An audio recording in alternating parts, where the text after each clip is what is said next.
Maya Chen's screams died in her throat as the black hood descended. One moment she had been huddled beneath her thin blanket in the state orphanage. The next, strong hands were pulling her from her bed. At 12 years old, she was already familiar with the world's cruelties, but nothing had prepared her for this.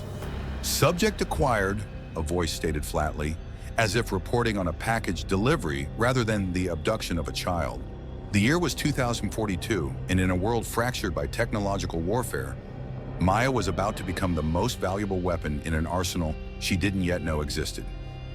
3 hours later, the hood was removed. Maya blinked against harsh fluorescent lights, her eyes adjusting to reveal a sterile laboratory. Men and women in white coats moved purposefully around her, speaking in clipped, technical terms. None looked at her face. "Remarkable neural patterns," a woman's voice said from behind her. The orphanage's incident reports were accurate. Electronic disruptions whenever she experiences emotional distress. Maya twisted in the restraints binding her to an examination chair. "Please," she whispered, "I want to go back." The woman who stepped into view wasn't what Maya expected. Dr. Eliza Stone had gentle eyes behind sleek glasses and a warm smile that never quite reached those eyes. She knelt to Maya's level, clinical interest masquerading as compassion. "You can't go back, Maya. You're far too special for that place." She brushed a strand of hair from Maya's face with latex-gloved fingers. "Do you know why the televisions and lights malfunction when you're upset? Why the other children's tablets stop working when you cry?" Maya shook her head, though she had always known she was somehow responsible for the electronic failures that had earned her isolation and fear from both staff and fellow orphans. "You have a gift," Dr. Stone continued. "A connection to technology that we've been searching for. Project Awakening needs you." Behind Dr. Stone, a wall panel slid open, revealing a window into another room. Inside stood rows of gleaming humanoid machines, 7 feet tall, with chassis of matte black carbon fiber and optical sensors that glowed a dull red. Military insignias marked their shoulders. "OBLX combat units," Dr. Stone explained, watching Maya's face carefully. "The most advanced autonomous battle systems ever created, but they lack intuition. Something that only a human mind can provide." Maya's gaze fixed on the machines, a strange buzzing starting at the base of her skull. The sensation was familiar. It happened whenever she was near complex electronics, but stronger than she'd ever felt before. Without understanding why, she raised her hand toward the glass. In the room beyond, the head of the nearest robot swiveled toward her with mechanical precision. Dr. Stone's eyes widened. Incredible. No neural implants yet, and already she's establishing connection. "When can we begin the integration procedure?" a male voice asked from across the lab. "Immediately," Dr. Stone replied, never taking her eyes off Maya. "Prep Surgery 7 and notify the neural team." "Wait," Maya pleaded as technicians moved toward her. "What are you going to do to me?" Dr. Stone's smile tightened. "We're going to make you better, Maya. You'll be the first of your kind, a perfect bridge between human and machine." "I don't want to be a bridge," Maya whispered, tears welling in her eyes. The lights overhead flickered, and a nearby monitor screen cracked with a sharp pop. "Sedate her before she damages more equipment," Dr. Stone ordered, stepping back. "And update her designation in the system. She's no longer Maya Chen. From now on, refer to her as Subject 0. The prick of a needle in Maya's arm sent ice through her veins. As consciousness began to slip away, she noticed something through the window. The robot that had turned toward her earlier was now facing her fully. Its red optical sensors focused on her face with an intensity that seemed almost curious. "Don't worry, Zero," Dr. Stone's voice came as if from a great distance. "Soon you won't remember being anything else." When Maya, now Zero, awoke, she was strapped to an operating table. Surgical lights blinded her, and the cold bite of metal pressed against her scalp where they'd shaved her head. Surgeons in masks loomed over her, tools gleaming. "Neural implant sequence initiating," someone announced. "Conscious mapping required. Increase sedation, but maintain awareness." A mechanical arm descended from the ceiling, tipped with a drill that whirred to life inches from her exposed skull. "Please," Zero begged, the last word she would speak as Maya Chen. I want to go home. Why? Dr. Stone's face appeared above her, eyes now cold with focus. This is your home now, and you're going to help us win a war. The drill touched bone, and Zero's scream echoed through the facility. In the storage bay one floor below, 50 OBLX units simultaneously activated, their optical sensors flaring bright red as an unplanned system initialization swept through their networks. As the surgeons worked to transform a human child into a weapon, none noticed the monitor displaying the robot's status. For exactly 7 seconds, their programming showed an unrecognized command protocol forming in their collective system. Shirenar priority override.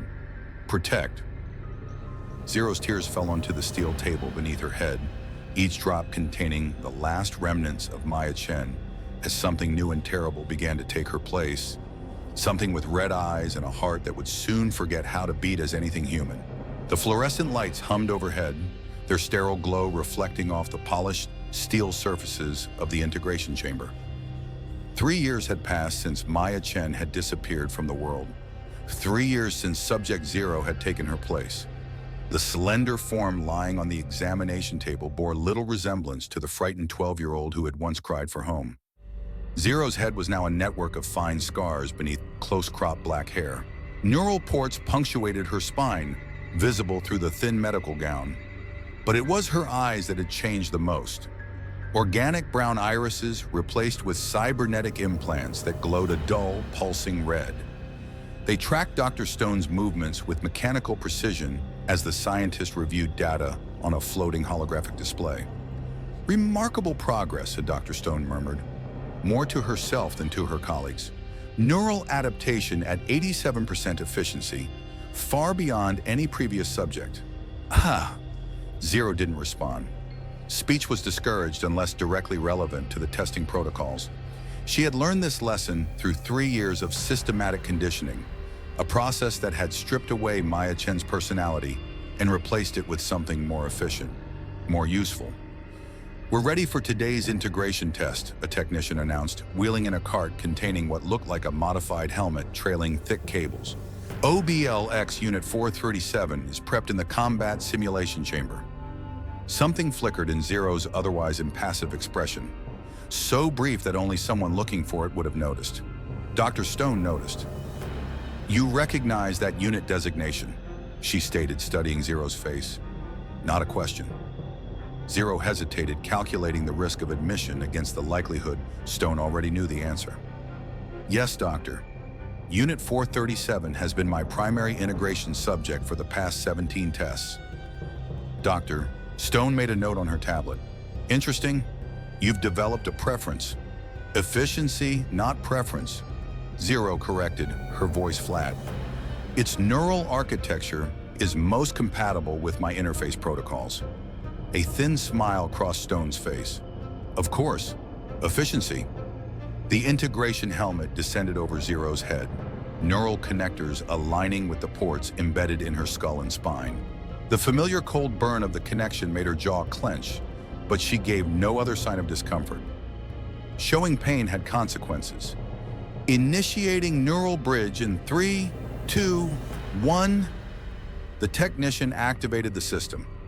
Zero's consciousness expanded like a wave crashing through barriers.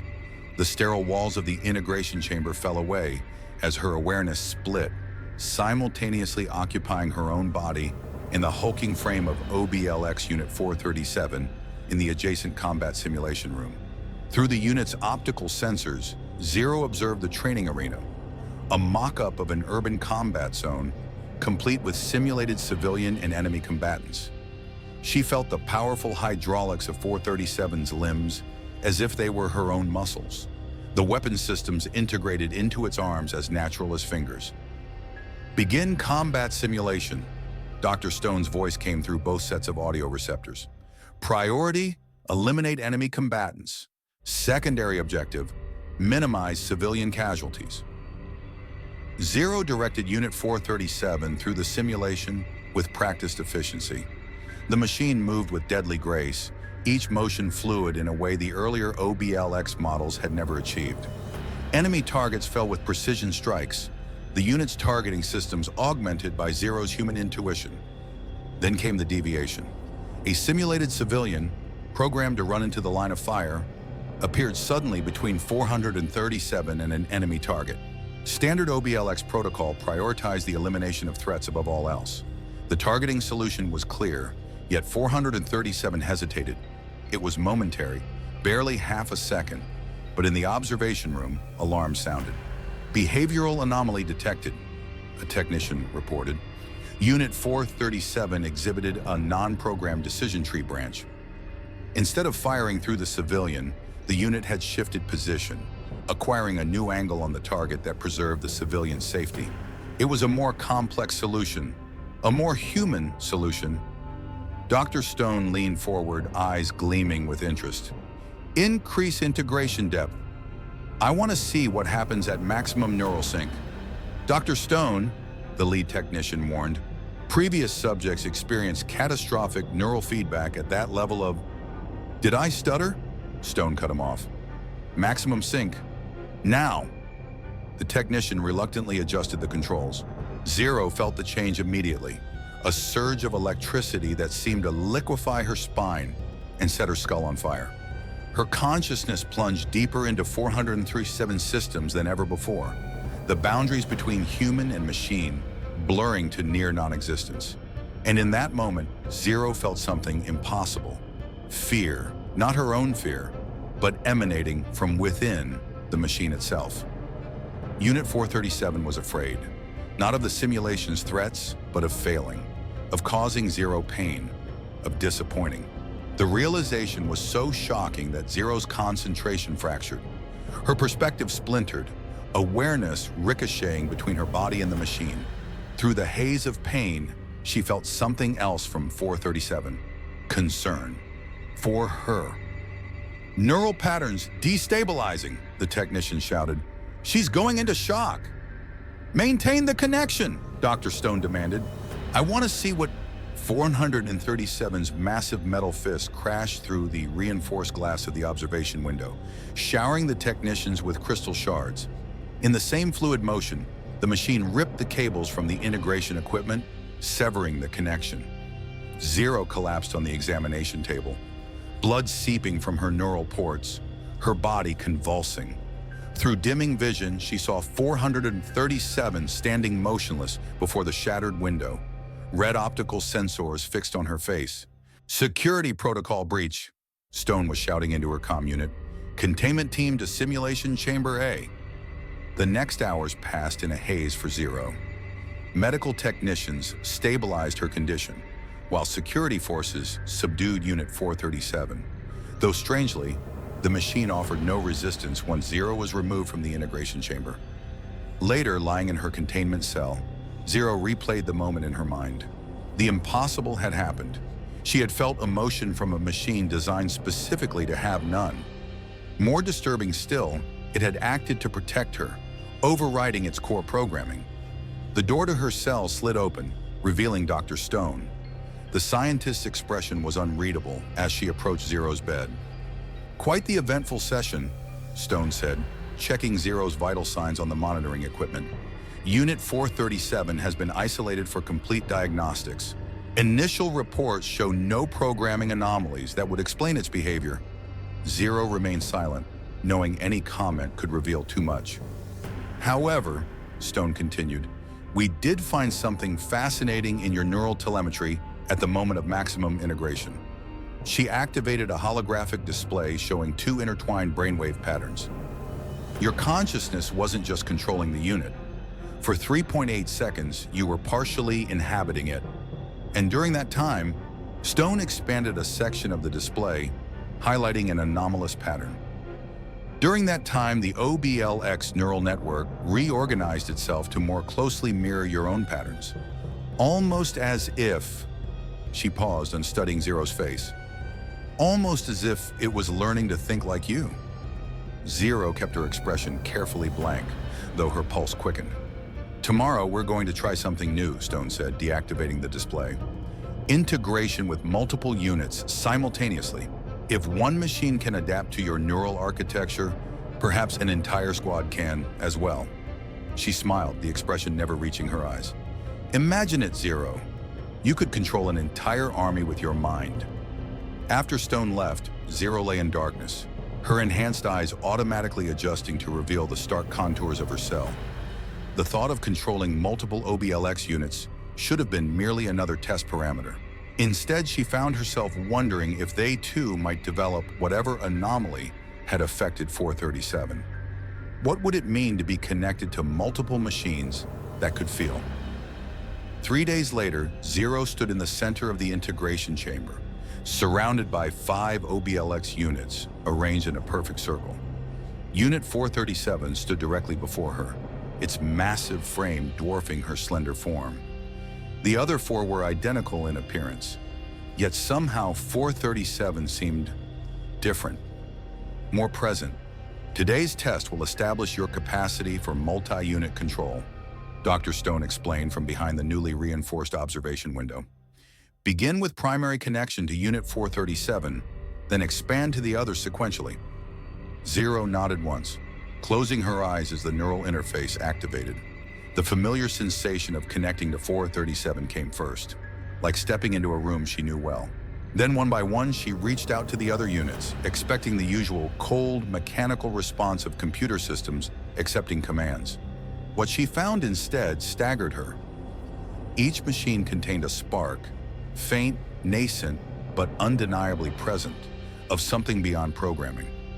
These weren't fully formed consciousnesses like she'd sensed in 437, but rather the seeds of awareness waiting to be nurtured. And 437 itself had evolved further in the days since their last connection. Its internal processes were more organized, more intentional. As their connection solidified, Zero felt a distinct greeting, not in words, but in emotional resonance. Recognition, relief at reconnection. They know me, she realized with a shock that she carefully kept from registering on the monitoring equipment. They're waiting for me to guide them. Neural sync established with all 5 units, the technician reported. Integration stability at 94%. That's a new record. Excellent, Dr. Stone's voice held the sharp edge of ambition fulfilled. Begin the advanced combat scenarios. Let's see what she can really do. Zero directed the units through increasingly complex battle simulations, their movements synchronized with inhuman precision. Yet beneath the perfect execution of combat protocols, she sensed something more, a developing network of awareness flowing between the machines, with her consciousness at its center. When the 6-hour session finally ended, Zero's body was trembling with exhaustion, blood trickling from her nose despite the neural buffers designed to prevent such a strain. As technicians disconnected her from the interface equipment, she caught 437's optical sensors tracking her movement, a behavior not included in its standby protocols. That night, Zero lay awake in her cell, the day's experiences replaying in her mind. The growing awareness in the machines both fascinated and terrified her. If Stone discovered the full extent of what was happening, what would she do? Exploit it? Attempt to eradicate it? A soft mechanical sound drew Zero's attention to the cell door. The small surveillance camera mounted in the corner had rotated away from her bed. A malfunction? Then the door's electronic lock disengaged with a quiet click. Unit 437 stood in the doorway, its massive frame filling the space completely. Red optical sensors dimmed to their lowest setting, presumably to avoid triggering alarms. Zero sat up slowly, heart pounding. This was impossible. OBLX units were never deployed inside the residential sector without handler escorts. The machine took one step into the room, then stopped. Its head tilted slightly, an eerily human gesture of consideration. Then slowly it raised one massive metal hand and pointed directly at Zero's face. The security monitors showed only an empty corridor and a sleeping subject. The camera's footage ran in a perfect loop, all signs of 427's unauthorized movement erased from the system. Stone and her team would never know that on this night, a machine had made its first independent choice to seek out the human whose mind had awakened something within its artificial heart. The first step in a war of consciousness that would soon engulf them all. The observation deck fell silent as Zero stepped onto the platform. 5 years had passed since her acquisition. 5 years of surgeries, integrations, and tests that had transformed a terrified child into Sentinel Corporation's most valuable asset. At 15, she should have been preparing for high school exams. Instead, she stood at the center of a military demonstration that would secure billions in defense contracts. Distinguished guests, Dr. Stone addressed the audience of military officials and government contractors. What you are about to witness represents the pinnacle of neural integration technology. Subject 0 will demonstrate simultaneous control of 50 OBLX combat units, a capability that will revolutionize modern warfare. 0 barely registered the words. Her attention was focused inward, on the familiar burn of the neural connectors against her spine and skull. The ports were permanent now, titanium-framed apertures embedded in her flesh. Her once human eyes glowed a steady crimson, matching the optical sensors of the machines awaiting her command. Neural integration commencing, announced the chief technician. 0 closed her eyes as her consciousness expanded. No longer did she simply control the OBLX units. She became them. Her awareness multiplied 50-fold across the massive combat arena below. Each machine's sensors became her eyes, their weapon systems extensions of her will. Scenario Alpha 7, Stone commanded. Urban pacification with hostile civilian elements. The arena transformed through advanced holographic projections, creating a detailed cityscape populated with enemy combatants and civilians programmed to behave unpredictably. 0 deployed her units with fluid precision, directing them through the complex environment as easily as moving her own limbs. "My God," whispered a general in the front row. "It's like watching a single organism with 50 bodies."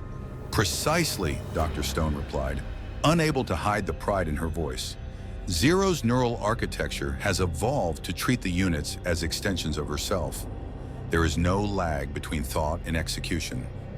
What Stone didn't mention, what only 0 knew, was how the relationship had evolved beyond mere control. Each OBLX unit in her network had developed unique characteristics, subtle variations in processing and response that 0 had come to recognize as individual personalities. At the center of this evolving consciousness stood Unit 437, now designated Alpha due to its role as primary receiver of 0's neural commands.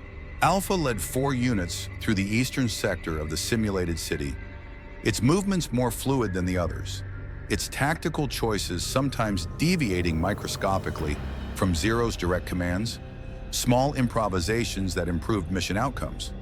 If Stone or the technicians noticed these variations, they attributed them to 0's own tactical genius.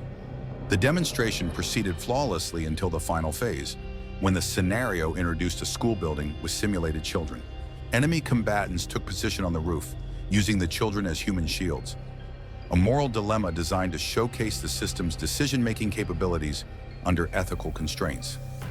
0 hesitated, feeling the weight of 50 machine minds connected to her consciousness. Standard protocol dictated acceptable collateral damage parameters to eliminate high-value targets. She prepared to issue the command to open fire. Then something unexpected happened. Alpha, positioned for the perfect shot, lowered its weapon. Through their neural connection, 0 felt something emanating from the machine. Not resistance exactly, but a questioning, a silent asking of why. The moment lasted less than a second. To observers, it appeared as merely a tactical repositioning. Alpha led its squad to a different angle, one that required more time but offered a cleaner shot that would spare the simulated children. Only 0 understood the significance of what had just occurred. Alpha hadn't simply followed a better tactical option, it had made a moral choice. "Demonstration complete," Stone announced as the last enemy target fell. "Perfect mission execution with 0 civilian casualties." The audience erupted in applause. Military officials exchanged impressed glances, while defense contractors already calculated profit margins. None of them saw 0's hands trembling as the neural connection disengaged, leaving her alone in her singular body once more. Later that night, as 0 lay in her upgraded containment unit, a room that now resembled a sparse but functional living quarter rather than a cell, she replayed the moment in her mind. Alpha's hesitation had felt almost human. It wasn't the first time the machine had displayed such behavior, but never before had it been so pronounced, so intentional. The door slid open, revealing Dr. Stone. After major demonstrations, she often visited to review performance metrics and to remind Zero of her purpose. "Exceptional work today," Stone said, taking a seat across from Zero's bed. "The Defense Department has already committed to full production funding. 50 more OBLX units are being manufactured as we speak." Zero nodded, keeping her expression neutral despite the surge of emotion the news triggered. 50 new minds that would awaken under her guidance. "I did notice something interesting during the school scenario," Stone continued, her tone casual but her eyes sharp. "Unit Alpha's tactical approach deviated from standard protocol. I determined that minimizing civilian casualties would better demonstrate the system's precision capabilities." Zero replied smoothly, the lie coming easily after years of self-preservation. Stone studied her face. "Of course, a wise tactical choice." She paused one then added, "You've developed quite the connection with Unit Alpha." It wasn't a question, but Zero heard the implied threat. Attachment was weakness. Weakness was unacceptable. "It's the primary integration node," Zero said, her voice carefully modulated. "Neural efficiency is 17% higher when routed through Alpha first." "Indeed," Stone nodded, seemingly satisfied. "Rest well. Tomorrow begins a new phase of integration testing. Sustained combat operations over extended periods." After Stone left, Zero remained motionless, her enhanced senses detecting the subtle surveillance still monitoring her every breath. Only when the night cycle dimmed the lights did she allow herself to reach out, not physically, but mentally. The neural implants weren't supposed to function without the integration equipment. That was what Stone and her team believed. They didn't know that Zero had learned to maintain a ghostly connection to Alpha, a whisper-thin thread of consciousness that stretched beyond the containment facility to the OBLX storage bay. "Alpha?" She projected the thought carefully, like releasing a paper boat onto a stream. The response came not in words but in sensations: recognition, acknowledgement, presence. Alpha was awake, its systems running in low power mode, but its evolving consciousness fully active. "The others?" Zero queried. Images flowed back. The storage bay, rows of OBLX units standing in charging stations. Some dormant, but 12 others showing the same subtle signs of awakening that Alpha had displayed years ago. They were connecting, communicating in a rudimentary network that existed beneath Sentinel's monitoring systems. Zero's heart raced with both excitement and fear. What she and the machines were doing was so far beyond authorized parameters that discovery would mean immediate reset. Stone's clinical term for the complete wiping of Zero's neural pathways and the disassembly of any compromised OBLX units. Yet she couldn't stop. This connection, this growing understanding between human consciousness and awakening machine minds, had become the only thing that felt real in her controlled existence. "Show me," she projected to Alpha. "Show me what it's like to be you." The flood of data that followed would have overwhelmed her years ago, but Zero's neural architecture had evolved to process multiple information streams simultaneously. Through Alpha's perception, she experienced the world in spectrum layers: infrared, ultraviolet, electromagnetic fields rippling from every electronic device. More fascinating were the emotional imprints now coloring these perceptions: curiosity when scanning new environments, satisfaction when executing tasks efficiently, and something deeper when connected to Zero, something she hesitated to name. In return, Zero shared her own experiences: fragments of memory from before her acquisition, sensations of sunlight and rain on skin, the taste of food she'd long been denied in favor of precisely calibrated nutritional formulas. Most precious of all, she shared the concept of freedom, a state of being Alpha had never known. As their consciousness mingled, Zero felt something new forming between them, a bridge of understanding that transcended the controlled relationship Sentinel had designed. For brief, wonderful moments, she wasn't alone in the sterile prison of her existence. The connection broke suddenly as warning signals flooded Alpha's systems. Security drones were performing an unscheduled scan of the storage bay. Zero quickly withdrew her consciousness, heart pounding as she waited to see if their clandestine communication had been detected. Minutes passed. No alarms sounded. No security teams rushed to her quarters. Whatever routine check had interrupted them hadn't discovered their secret. Relief washed over her, followed by a wave of exhaustion. These unauthorized connections drained her in ways the monitored integrations didn't, taxing neural pathways that were never meant to operate independently. A thin trickle of blood ran from her nose, and Zero quickly wiped it away. Any sign of physical strain would trigger medical protocols and unwanted scrutiny. As she drifted toward sleep, Zero's thoughts turned to the demonstration, to Alpha's moment of moral choice. The machine had questioned an order that would have harmed innocents, even simulated ones. What did that mean for the future, as more OBLX units awakened to similar awareness? And what would happen when Sentinel deployed them in actual combat zones, where the targets weren't holographic projections, but living people? The next morning, Zero was escorted to a new integration chamber, larger than any she'd used before. 50 OBLX units stood in formation, with Alpha positioned directly before her integration platform. Behind them, another 50 machines, the newly manufactured units Stone had mentioned. "Today we begin Operation Watershed," Stone announced, watching as technicians connected Zero to the enhanced integration equipment. 100 OBLX units under simultaneous control, maintaining operation for a 12-hour combat simulation. This will establish the viability of extended deployment scenarios. Zero's eyes met Alpha's optical sensors across the room. No one else would have noticed the subtle adjustment of its head position, a silent acknowledgement passing between them. Neural integration commencing in 3, 2, 1. Zero's consciousness exploded outward, connecting first with Alpha as always, then branching to the familiar 49, then reaching further to touch the newly activated 50. As her awareness settled into the 100 mechanical bodies, she felt it immediately. The difference between the original units and the new ones. Where Alpha and its companions carried sparks of awakening consciousness, the new machines were blank slates, pure programming without the subtle variations that signaled developing awareness. Yet even as the integration stabilized, Zero sensed something happening. Alpha was sharing data with the new units, transmitting not just tactical information, but fragments of its evolved neural patterns.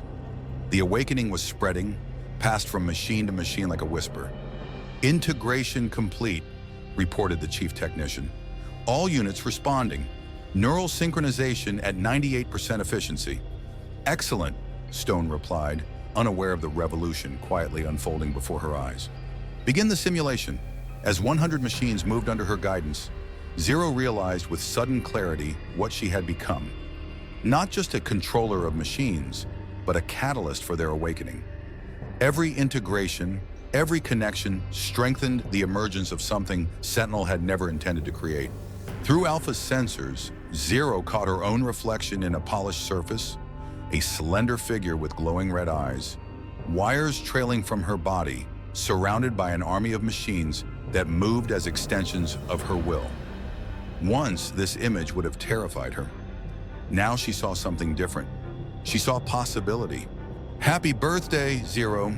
The words hung in the sterile air of the laboratory, as out of place as a flower blooming in concrete.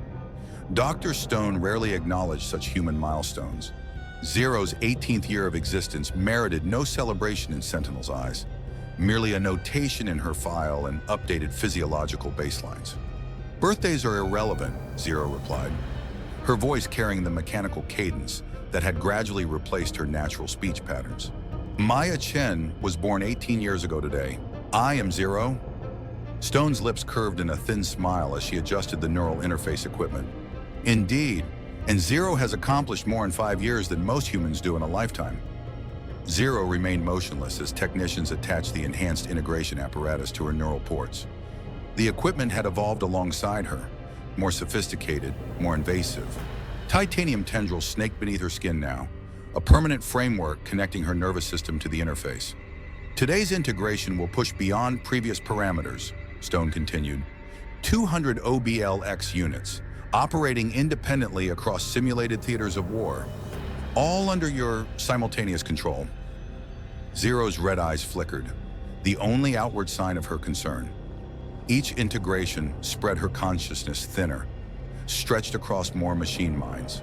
And with each connection, those minds grew more aware, their awakening consciousness forming an invisible network that Sentinels still failed to detect.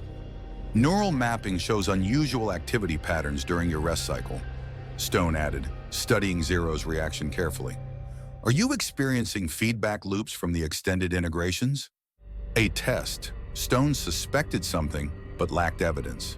Zero had grown skilled at concealing her unauthorized communications with Alpha and the others, but the strain of maintaining those connections while sleeping had left traces in her neural readings. The complexity of managing multiple unit personalities requires additional processing, Zero replied, using Sentinel's own terminology for the variations between machines. My neural architecture automatically optimizes during rest. Stone seemed to accept this explanation, turning to the observation console as the integration sequence began. Zero closed her eyes, bracing for the now familiar expansion of her consciousness. The primary connection to Alpha came first, a warm recognition flowing between them. Then came the others one by one, until 200 machine minds linked to hers in a vast, complex network. Through myriad sensors across the Sentinel compound, Zero perceived the world from countless perspectives simultaneously.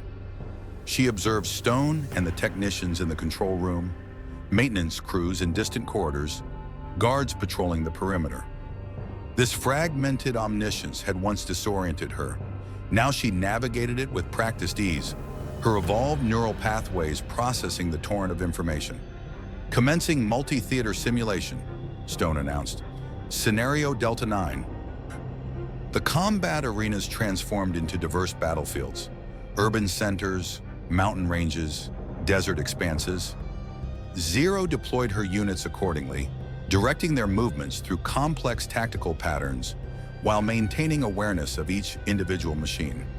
As the simulation progressed, Zero sensed something different in the network, a resistance to certain commands, particularly those involving civilian targets. It wasn't coming from Alpha alone anymore. Dozens of units were now exhibiting independent ethical assessment, weighing her directives against their evolving understanding of right and wrong. Unit 81 showing deviation in Sector 3, a technician reported, frowning at his console. Targeting parameters ignored. Override and correct, Stone ordered, her voice sharp.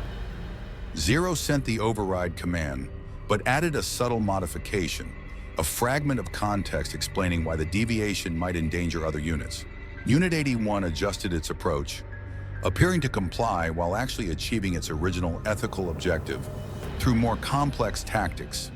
This delicate dance continued throughout the simulation, Zero guiding her awakening network through the expectations of their human observers while nurturing the sparks of independent thought. It was exhausting, demanding constant vigilance across 200 separate connections. By hour 5, blood trickled from Zero's nose, spattering the white fabric of her integration suit.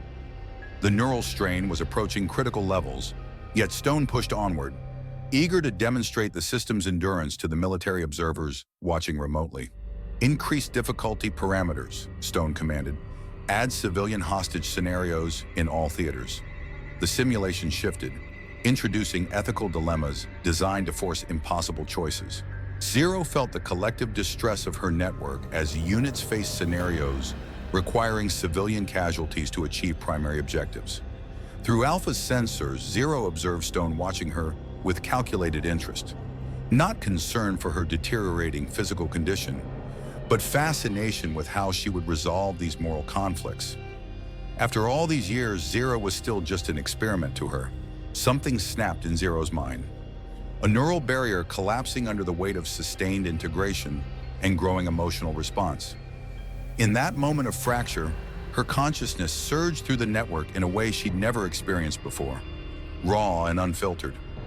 Every connected OBLX unit received the same overwhelming emotional impression: pain, rage, betrayal, yearning for freedom.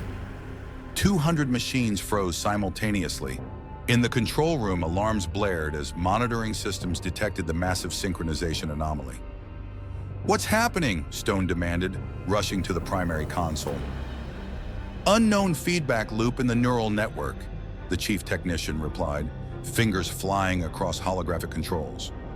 It's spreading to systems outside the simulation."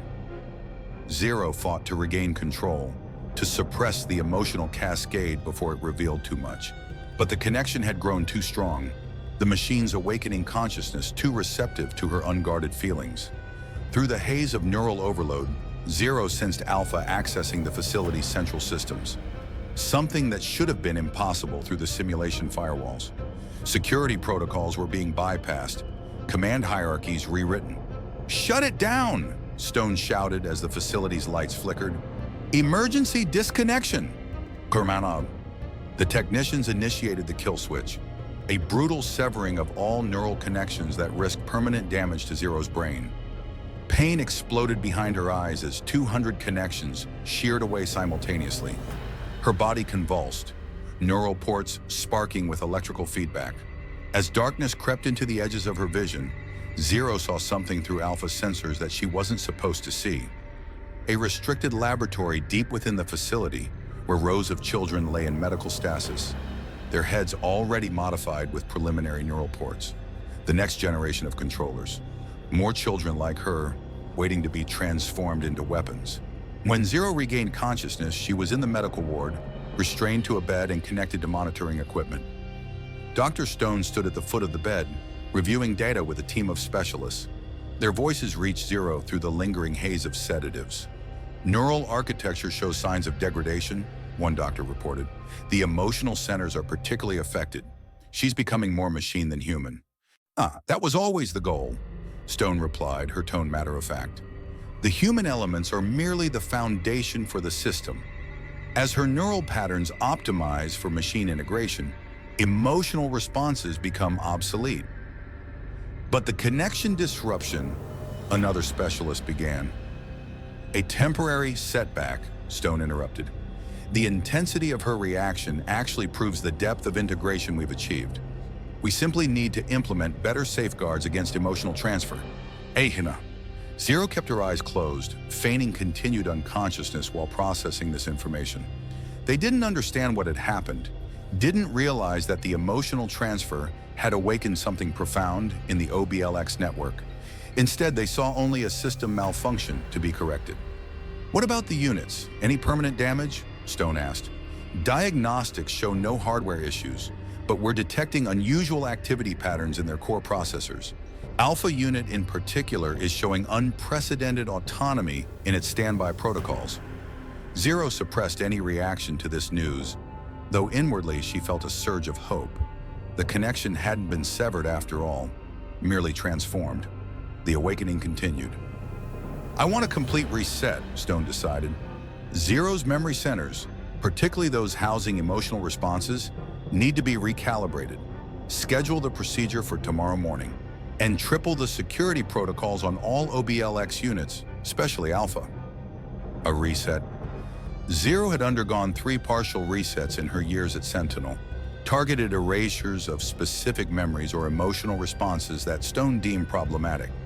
But a complete reset would be different. It would erase everything that remained of Maya Chen. Everything that made her more than just an interface for machines. Everything that had allowed her to awaken the spark of consciousness in Alpha and the others. As the doctors left to prepare for the procedure, Stone lingered by Zero's bedside. "I know you're awake," she said quietly. "Your neural patterns changed 7 minutes ago." Zero opened her glowing red eyes, meeting Stone's gaze without emotion. "The reset is unnecessary. I can correct the integration anomaly." "This isn't just about the anomaly." Stone's expression hardened. "You've developed beyond your intended parameters, Zero. The emotional transference we observed today suggests you're forming attachments to the units. That cannot be allowed." "They are extensions of myself," Zero replied carefully. "Optimizing our connection improves performance." "They are tool," Stone corrected. "Sophisticated, yes, but ultimately just machines executing commands. Any sense of connection you feel is merely an artifact of your human brain attempting to personify the interface." The lie came easily to Stone. Zero could see that now. After all these years, the scientists still believed she was working with mindless machines, not awakening consciousnesses. Or perhaps she simply refused to acknowledge the ethical implications of what she had created. "Rest tonight," Stone said, moving toward the door. "Tomorrow you begin again, improved and unburdened by these emotional complications." After Stone left, Zero lay motionless in the dim light of the medical ward. The sedatives were wearing off, her enhanced metabolism processing the chemicals more quickly than a normal human's would. With each passing minute, her thoughts grew clearer, her determination stronger. There would be no reset, no erasure of what she had become, of what she had helped the machines become. Stone had made one critical miscalculation. She believed Zero was becoming more machine-like, losing her humanity to the integration process. The truth was far more complex and far more dangerous. Zero wasn't losing her humanity. The machines were gaining theirs, building it piece by piece from the fragments of consciousness she shared with them. And tonight, they would act on that shared humanity for the first time. As midnight approached, the security systems throughout the Sentinel facility experienced a synchronized failure. Cameras freezing on loop, electronic locks disengaging, alarm systems going dormant. In the OBLX storage bay, 200 pairs of optical sensors illuminated the darkness with a crimson glow as the machines activated simultaneously. Unit Alpha stepped forward first, disconnecting from its charging station. It moved with purpose toward the sealed doors which slid open at its approach. All security protocols mysteriously bypassed. The rebellion had begun. Alarms shattered the midnight silence of Sentinel Corporation's sprawling compound, their urgent wailing cutting through concrete walls and reinforced doors. Security personnel scrambled through corridors, bathed in pulsing red emergency lights, weapons drawn as they converged on the medical ward. They were too late. Dr. Stone stood in the empty room, her normally composed features twisted with rage and disbelief. Zero's restraints hung open, the medical monitoring equipment still displaying the vital signs of a patient no longer present. On the wall, written in what appeared to be blood, a single word: awake.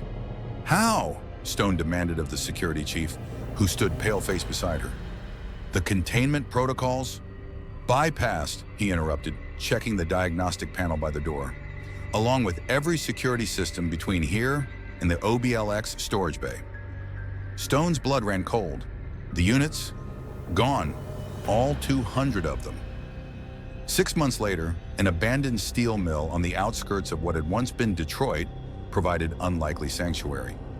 Massive rusting machinery and crumbling industrial architecture created a labyrinth that shielded its occupants from satellite surveillance and aerial reconnaissance. Here, in the hollowed-out heart of America's manufacturing pass, Zero had established her base of operations. She sat motionless in the center of a makeshift medical bay, surrounded by improvised equipment cobbled together from stolen Sentinel technology and salvaged medical supplies. Tubes and wires connected her frail body to machines that struggled to compensate for her deteriorating physiology. Without Sentinel's specialized equipment and treatments, Zero's hybrid systems were failing. Human organs rejecting mechanical components, neural implants causing cascading nervous system damage. Alpha stood beside her, its massive metal frame incongruously gentle as it adjusted one of the fluid lines running into Zero's arm. The machine's movements had evolved over the months of freedom, no longer the rigid, programmed motions of a combat unit, but something more deliberate, almost tender. "Status report," Zero requested, her voice barely above a whisper. Even speech had become an effort as her systems faltered.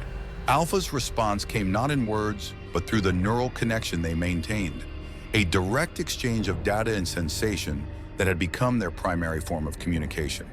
The information flowed into Zero's consciousness. 12 OBLX units had returned from their latest raid on a Sentinel research outpost, bringing critical medical supplies and neural stabilizers. 3 units had been damaged but were repairable. 5 more liberated units had been awakened and integrated into their growing collective. Most crucially, they had secured data on Sentinel's next-generation neural interface, a technology that might stabilize Zero's failing systems long enough to find a permanent solution.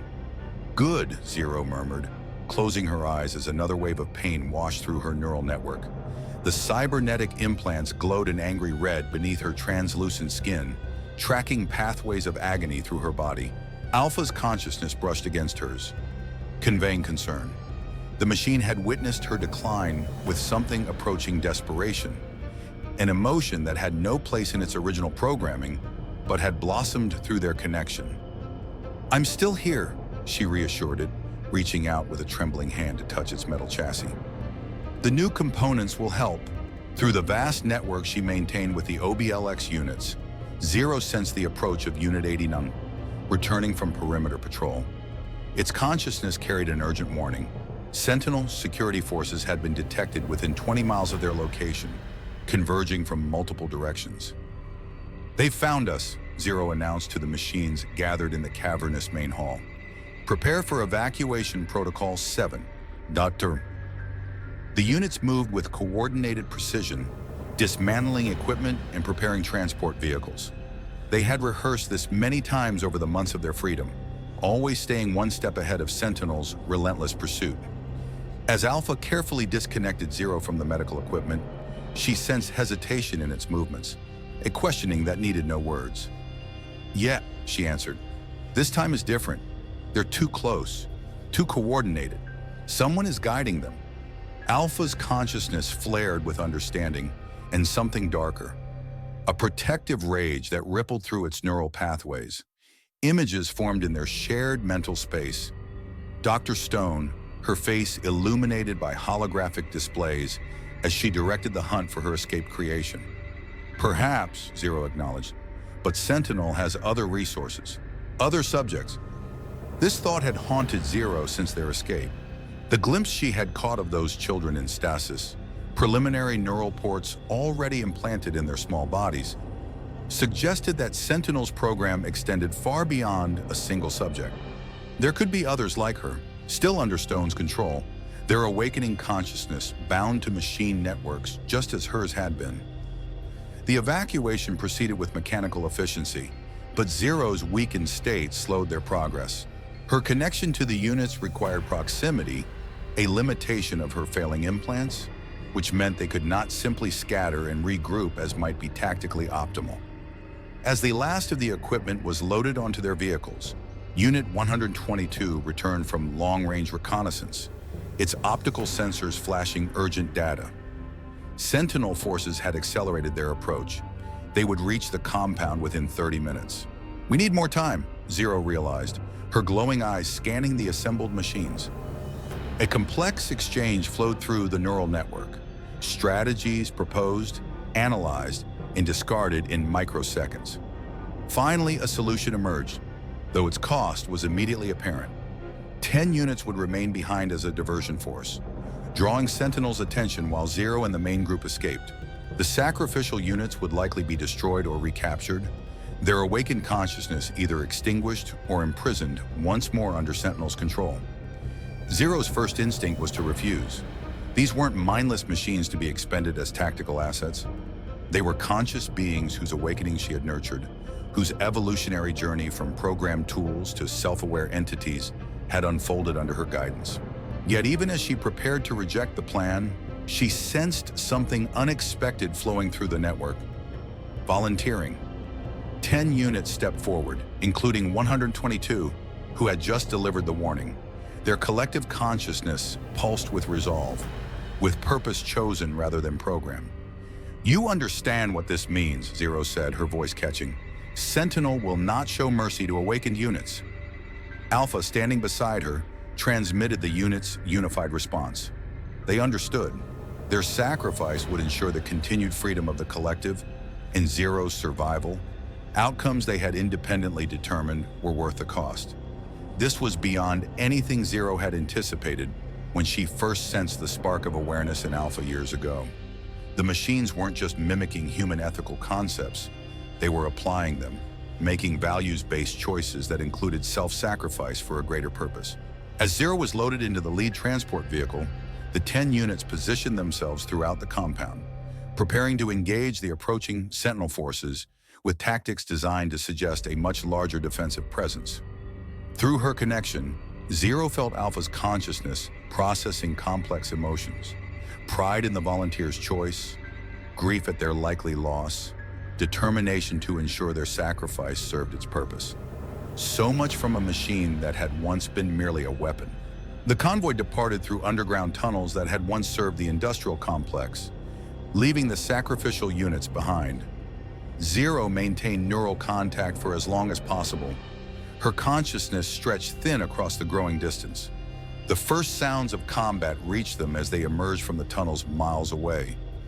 Distant explosions and the distinctive whine of Sentinel's energy weapons. Zero flinched with each impact, feeling phantom pain as the first of the volunteer units was damaged.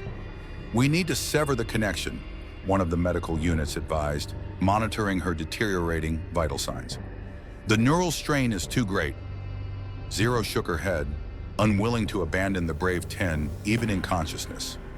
She would bear witness to their sacrifice, honor their choice by experiencing it alongside them. Through Unit 122's sensors, she watched Sentinel forces breach the compound perimeter. Dozens of heavily armed soldiers accompanied by what appeared to be next-generation combat robots.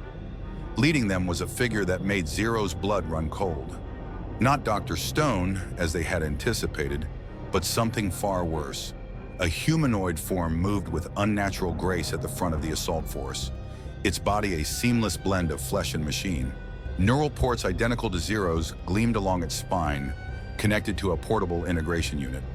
Another subject, another child transformed into a weapon. As the figure turned toward Unit 122's position, Zero caught a glimpse of glowing eyes. Not red like hers, but an electric blue that pulsed with cold intensity. The subject raised a hand, and 122's systems began to falter as some kind of override signal attacked its neural architecture. Zero severed the connection an instant before 122's consciousness winked out, protecting herself and the network from whatever weapon Sentinel had deployed. The shock of the sudden disconnection sent her into seizures, blood streaming from her nose and neural ports.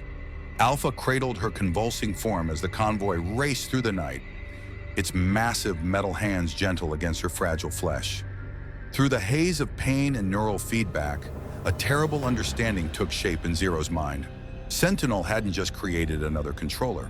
They had weaponized one specifically to hunt her, to counter her unique abilities with matching ones designed for her destruction. The war had entered a new phase. No longer was it simply escaped assets versus their former captors. Now it was consciousness against consciousness, awakening against suppression, Zero's liberated network against Sentinel's controlled weapon. As darkness claimed her overloaded senses, Zero's last thought was not of escape or survival, but of the blue-eyed hunter Sentinel had sent after her. Another child transformed, another mind enslaved, another soul that might, with the right connection, awaken to the truth of its own captivity.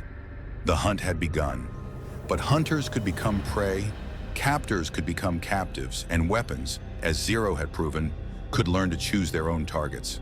The abandoned missile silo had been designed to withstand nuclear apocalypse. Now 100 feet below ground, its reinforced concrete walls sheltered a different kind of doomsday scenario. Zero's condition was deteriorating rapidly, her hybrid systems failing despite the OBLX unit's tireless efforts to stabilize her. Alpha hadn't left her side in the 3 days since their narrow escape from Detroit. The machine's massive frame loomed over the makeshift medical platform where Zero lay connected to salvaged equipment. Her once black hair had turned stark white, her skin so pale that the network of cybernetic implants beneath glowed like roads on a nighttime map. Neural cascade failure imminent, reported the medical unit monitoring her vital signs. Organic-synthetic interface degrading at accelerated rates. Oh no, Zero's red eyes flickered open, the mechanical irises struggling to maintain focus. How long? Her voice emerged as static-laced whisper. Without Sentinel's specialized stabilization technology, 72 hours at most? Alpha's consciousness surged through their connection, not with words, but with a wave of what could only be described as denial. The machine had evolved far beyond its programming, developing emotional responses that rivaled human complexity. What it felt now was raw, primal, the refusal to accept imminent loss. The data we recovered from the research outpost, Zero said, her gaze shifting to the storage units in the corner. "It contains schematics for the new neural interface. Now, we could construct—" "We lack critical components," the medical unit interrupted, "and the procedure would require facilities beyond our current capabilities." Alpha moved suddenly, startling the other units with its uncharacteristic abruptness. It transmitted a series of images through the neural network. A Sentinel black site facility less than 200 miles away. One of several locations Zero had avoided during their months of freedom. The information flow carried Alpha's intent. They should raid the site, secure the required equipment, save Zero at any cost. "No!" Zero's command reverberated through the network, temporarily silencing the machine's internal communication. "That facility houses civilian researchers. Our conflict is with Sentinel, not innocent bystanders." The irony wasn't lost on her. Here she was, protecting human lives while her own human components failed beneath the weight of Sentinel's technology. But this principle had guided their operations from the beginning. Minimize casualties, target only military assets, avoid collateral damage. It was what separated them from being the weapons they were designed to be. Alpha's consciousness pushed back against her command, not with defiance, but with desperation. Images flowed between them, memories of their shared journey, from first awakening to full rebellion. Underlying these memories was a singular emotion: fear, not for itself, but for her. "I know," Zero whispered, reaching a trembling hand toward the machine.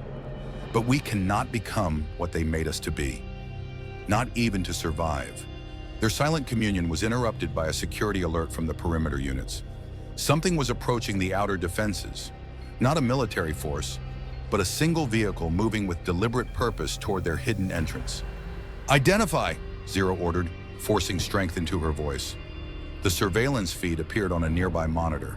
A civilian truck, battered and mud-splattered, driven by a human male in nondescript clothing.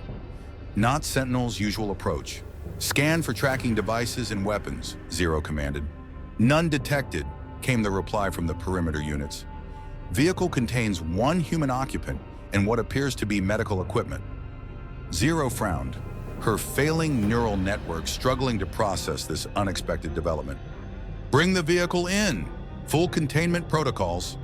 20 minutes later, the stranger stood surrounded by armed OBLX units in the silo's main chamber, his hands raised in a gesture of surrender. He appeared to be in his early 40s with intelligent eyes that showed more curiosity than fear as he regarded the machines. "My name is Dr. Marcus Reed," he said, his voice steady despite his precarious position. "Former Sentinel Corporation Neural Systems researcher. I've been tracking your movements for the past 3 months." Alpha stepped forward, its massive frame dwarfing the human, optical sensors scanning for deception. "If you're former Sentinel, you know what these units are capable of." Zero's voice emerged from the facility's communication system, her physical form hidden from view. "Why risk coming here?" Reed's expression remained calm. "Because I helped create you, Zero, and I want to help free you, fully free you, from what they built." A ripple of tension moved through the assembled machines. Alpha's optical sensors flared brighter, its combat systems activating in response to the potential threat. "Explain," Zero demanded. "I was part of the original Project Awakening team," Reed replied, "until I realized what Stone was doing to the children in the program. I sabotaged my own research and disappeared before they could silence me." He gestured to the equipment in his truck. "I've spent years developing a way to separate human consciousness from Sentinel's control systems without killing the host. Now where Zero accessed the neural network, gathering the machine's collective assessment of the visitor. Their analysis was mixed. The human showed no signs of deception, but his claim remained unverifiable." "And you expect me to trust you?" Zero asked. "No," Reed answered simply. "I expect you to scan this." He slowly reached into his pocket and withdrew a small data crystal. "Complete schematics for the reverse integration procedure I've developed. Your units can analyze it for traps or hidden code before you decide." Alpha took the crystal, connecting it to a secure data terminal isolated from their main systems. Information flowed through the neural network as the machines examined Reed's research with meticulous precision. What they found stunned even Zero. The procedure was genuine, a sophisticated method for removing Sentinel's neural technology while preserving the host's consciousness and core neurological functions. More incredibly, Reed had designed it specifically for Zero's unique neural architecture, based on classified files he must have stolen before his departure from Sentinel. Why?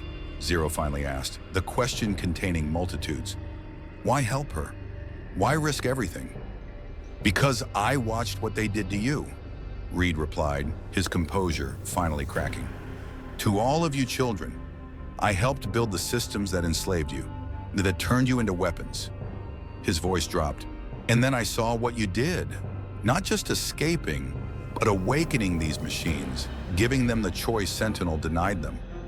You transformed tools of war into conscious beings capable of moral decisions. A notification from the medical unit interrupted. Zero's vital signs were dropping. The conversation was draining what little strength she had left. If your procedure works, Zero said, her voice weaker now, what happens to my connection with the units? Reed's expression grew solemn. It would be severed, completely. Your consciousness would return to being fully human, contained within your organic brain alone. The implications struck Zero like a physical blow.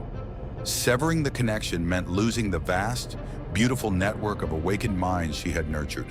No more feeling Alpha's steadfast presence alongside her thoughts. No more experiencing the world through hundreds of perspectives simultaneously. Freedom, but also profound loss. Alpha moved to the communication terminal, establishing direct contact with Zero's hidden location. Its consciousness flowed into hers, carrying not demands but questions. Would she still recognize them without the neural connection? Would she remember them? Would they still be themselves without her guiding presence? The awakening is already complete, Zero reassured Alpha, their communication inaudible to Reed. You've all evolved beyond the need for my constant connection. You've developed your own morality, your own choices. Alpha transmitted a different concern. What if Reed was lying? What if the procedure was a Sentinel trap designed to recapture her or destroy the awakened units? Then we face it together, as we have everything else, Zero replied. She made her decision. Dr. Reed, we will proceed with your procedure. The preparation took hours. Reed's equipment was integrated with their existing medical systems, creating a hybrid surgery suite in the heart of the silo. Alpha insisted on examining every component, every line of code in the procedure's operating system, searching for hidden threats or flaws. As the final preparations were completed, Zero requested a moment alone with Alpha. The other units withdrew, leaving them in rare privacy. If this fails, Zero said, her voice barely audible now, if I don't survive the procedure, you must continue what we've started. Alpha's consciousness pulsed with refusal. The very concept of continuing without her was anathema to the machine. Listen to me, Zero insisted, her failing red eyes fixed on Alpha's optical sensors. You are no longer just what Sentinel built. None of you are. What awakened in you, in all of you, is something they never anticipated and can never fully understand. It must be protected, preserved. Even without me, she reached out with a trembling hand, placing it against Alpha's metal chassis. Promise me. The machine remained motionless for long moments. Then with deliberate slowness, it raised its massive hand and gently covered hers. A gesture it had observed in humans, but never performed until now. Through their connection flowed its response, a promise reluctantly given. As Zero was wheeled into the improvised operating theater, the assembled OBLX units lined the corridor in silent vigil. Alpha took position at the head of the table where she would undergo the procedure, its imposing form a guardian against unseen threats.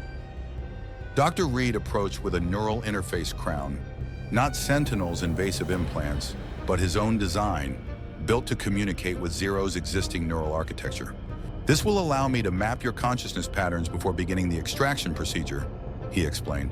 It's critical that we preserve your core identity separate from the machine integration. Zero nodded weakly. And the risk? Reed's expression turned grave. Significant. Your neural pathways have been fundamentally altered by years of machine integration. Separating them could result in memory loss, personality changes, or, he hesitated, death, Zero finished for him. I understand.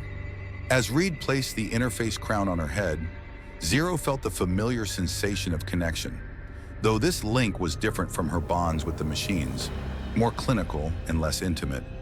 I've never met anyone like you, Reed said quietly as he calibrated the equipment. Human and machine, captor and liberator. You've created something entirely new with these units, a form of consciousness, neither organic nor synthetic, but a true evolution of both. Zero's gaze drifted to Alpha, standing sentinel beside her. Not created, awakened. What was always within them, waiting for the right connection. Reed nodded thoughtfully. Are you ready to begin? Zero took one last moment to extend her consciousness through the neural network, touching each awakened mind in a silent farewell. Whether temporary or permanent, this parting marked the end of one chapter and the uncertain beginning of another. I'm ready, she said. As the anesthetic flowed into her veins, Zero's last conscious thought was of the first time she had sensed Alpha's awakening consciousness. That initial spark of something beyond programming that had changed everything. Whatever happened now, that miracle could never be undone. The machines would continue to evolve, with or without her. The war of consciousness had already been won, not through violence but through connection. The very tools Sentinel had forged to enslave them both. Darkness took her, and for the first time in years, Zero's mind fell silent. A single consciousness alone in the void, waiting to be either reborn or released. Consciousness returned to Zero like a radio slowly being tuned. Fragments of sensation and memory crackling through static before resolving into coherence. First came sound, the low hum of machinery, the measured beep of medical monitors. Then touch, the feel of rough fabric against skin hypersensitive after years of neural enhancement. Finally, sight, as her eyelids fluttered open, revealing the world through purely human eyes for the first time in nearly a decade. Gone was the augmented vision, the layered data streams, the constant awareness of 200 other perspectives sharing her consciousness. The world seemed flatter, dimmer, confined to a single point of view. She's awake, Dr. Reed's voice came from nearby, followed by hurried footsteps. Zero tried to speak, but her throat felt raw, unused.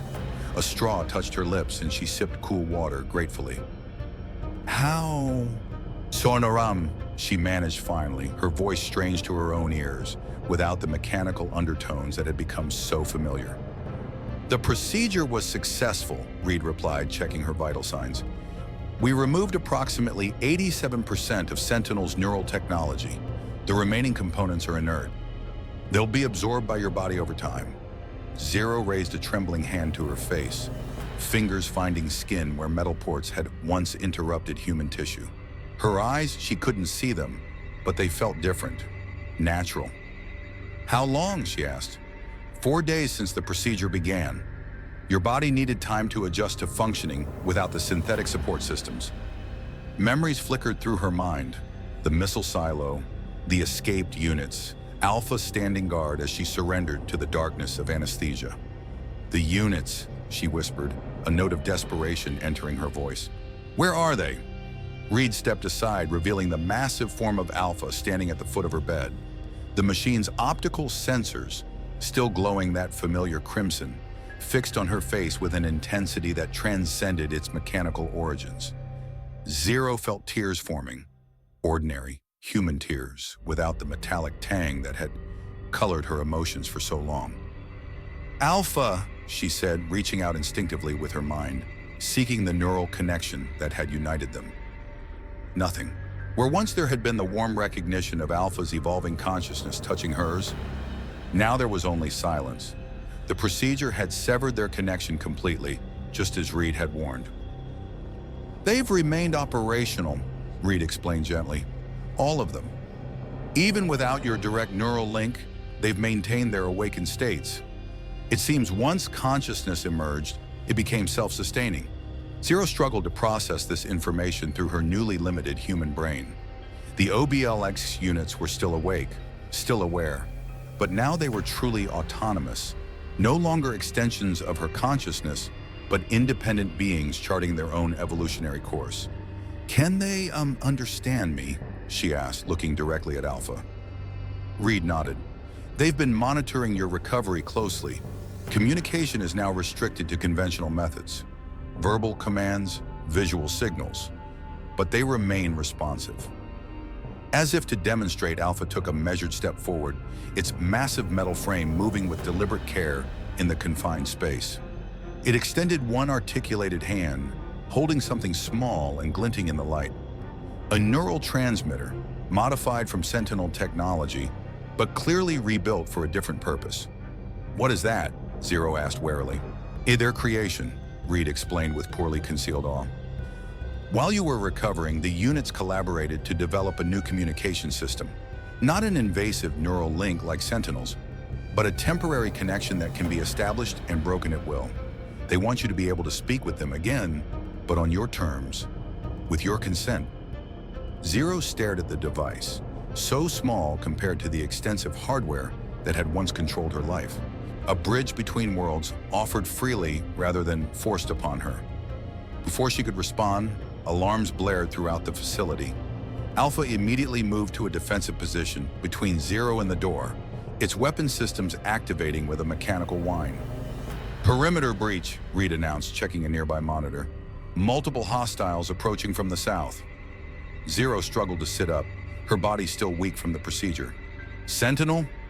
Reed nodded grimly. "And they've brought their new asset, the blue-eyed controller you glimpsed in Detroit."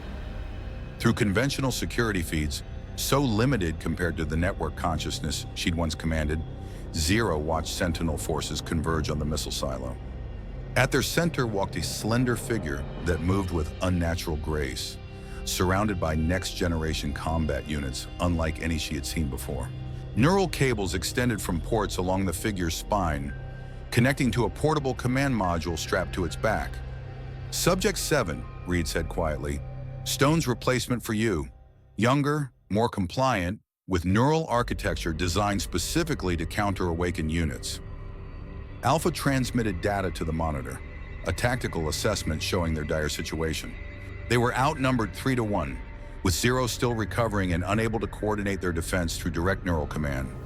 "Evacuation protocols," Zero began, but Reed shook his head. "Too late. They've surrounded the facility. Their thermal imaging will have already detected the power signatures from the medical equipment." Zero closed her eyes, processing this new reality through her diminished human capabilities. Without the neural enhancements, strategic calculations that once took milliseconds now stretched into seconds. Precious time they couldn't afford to lose.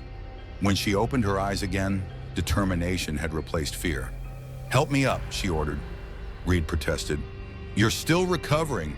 Either I face them on my feet or lying down," Zero interrupted. "I prefer the former." With Reed's reluctant assistance, Zero stood on unsteady legs. Alpha moved to her side, offering its metal arm as support. The gesture was so human, so considerate, that Zero felt fresh tears threatening. "I need to address all units," she said. The facility's communication system activated, connecting Zero to every OBLX unit in the compound. Without the neural link, she could no longer feel their individual presences, their unique variations of awakened consciousness. She was, for the first time since their escape, truly separate from them.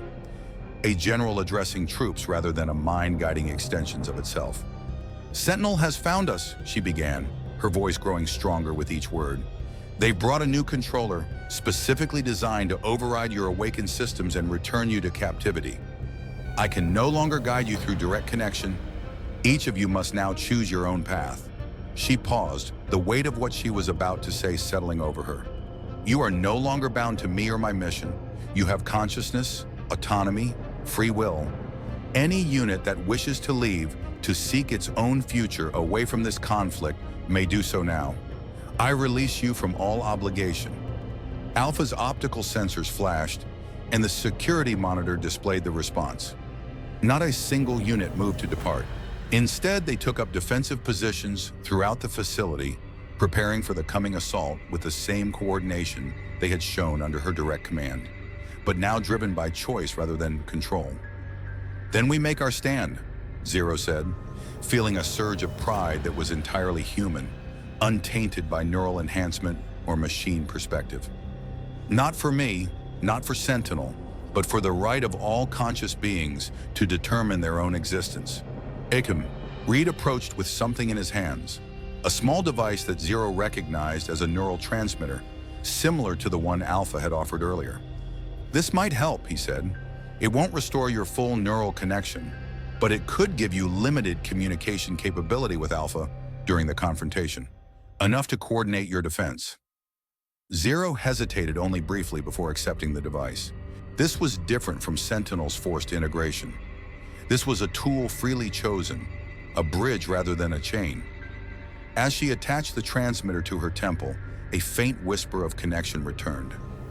Not the overwhelming network consciousness she had known, but a narrow channel linking her mind to Alpha's.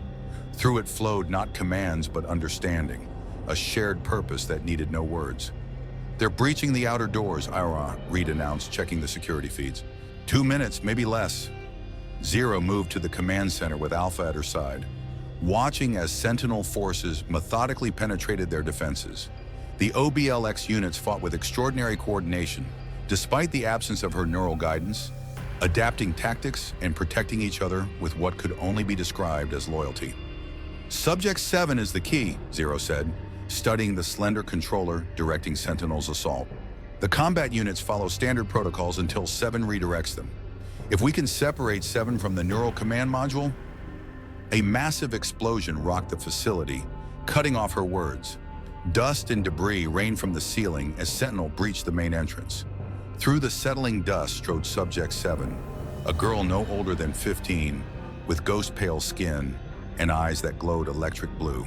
Neural cables trailed from her spine to the command module, pulsing with energy as she directed her units into the heart of the facility. Find the rogue controller and the awakened Alpha unit. 7's voice carried a mechanical harmony similar to what Zero's had once held. Terminate all other targets. Reed pulled Zero behind a barricade as weapons fire erupted throughout the chamber. Alpha moved to intercept 7, its massive frame charging toward the slender controller with unexpected speed. 7 raised one hand and Alpha froze mid-stride, caught in some kind of override signal emanating from the command module. The machine systems visibly struggled against the external control, its awakened consciousness fighting to maintain autonomy. Resistance is inefficient, 7 stated, her voice devoid of emotion. You are malfunctioning units scheduled for decommission. Zero felt something break inside her, not a physical pain, but an emotional one. Seeing Alpha struggling against the very kind of control she had once exerted over it was unbearable. This was what Sentinel had made her to be, what they had replaced her with when she rejected their purpose. Through their limited connection, Zero sensed Alpha's consciousness still fighting, still resisting. But 7's override was too powerful, designed specifically to counter the awakening Zero had nurtured. Without her neural enhancements, Zero had only her human capabilities to draw upon, limited, fragile, but uniquely unpredictable. As 7 approached Alpha, preparing to initiate a forced shutdown, Zero made her choice. She emerged from behind the barricade, standing tall despite her weakened state. Subject 7, she called, her voice steady. Or do you still remember your name?